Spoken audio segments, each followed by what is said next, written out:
तर खासदार मतदारसंघाच्या कामांसाठी देखील भेट घेऊ शकतात। अखेर शिंदेंकडे सत्ता आहे असं काँग्रेसचे नेते विजय वडेट्टीवार यांनी म्हटलं। तर या शक्यता राष्ट्रवादी शरद पवार पक्षाचे नेते अनिल देशमुख यांनी फेटाळून लावल्या। उद्धव ठाकरे खासदार आमदारांना सांभाळतील असं छगन भुजबळ यांनी म्हटलंय। शिंदे साहेबांचं जेवण चांगलं असेल त्यामुळे एकत्र जेवायला गेले असतील, त्यात काय आहे? आता ह्यावर काय अधिक भाष्य करणं आजच्या स्थितीमध्ये ते उचित होणार नाही। पण मला एक लक्षात आणून दिलं पाहिजे की सगळे महाराष्ट्राच्या की आज तरी अशी कुठलीही शक्यता मला दिसत नाही। ज्या पद्धतीनं शिंदे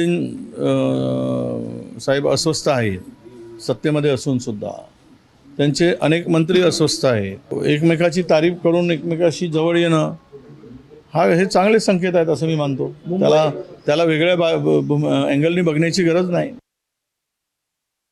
असं आहे, ह्या सर्व बातम्या ज्या आहेत त्या पेरल्या जातात।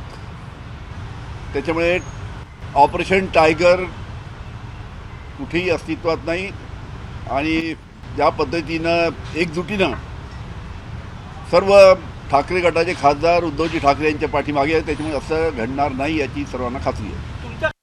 बैठक झाली की नाही याबद्दल नक्की काही माहिती मला सुद्धा नाही आणि आपण सुद्धा ही बातमी जी काही सांगतात ती सूत्रावर, तर काय सूत्र आहे, खरं काय खोटं काय मला काही कल्पना नाही।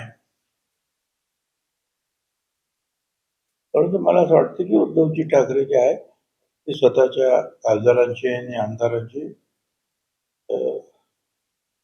त्यांच्या संदर्भामध्ये त्यांना सांभाळण्याची पूर्णपणे जबाबदारी व्यवस्थित पार पाडते। एबीपी माझा, उघडा डोळे बघा नीट।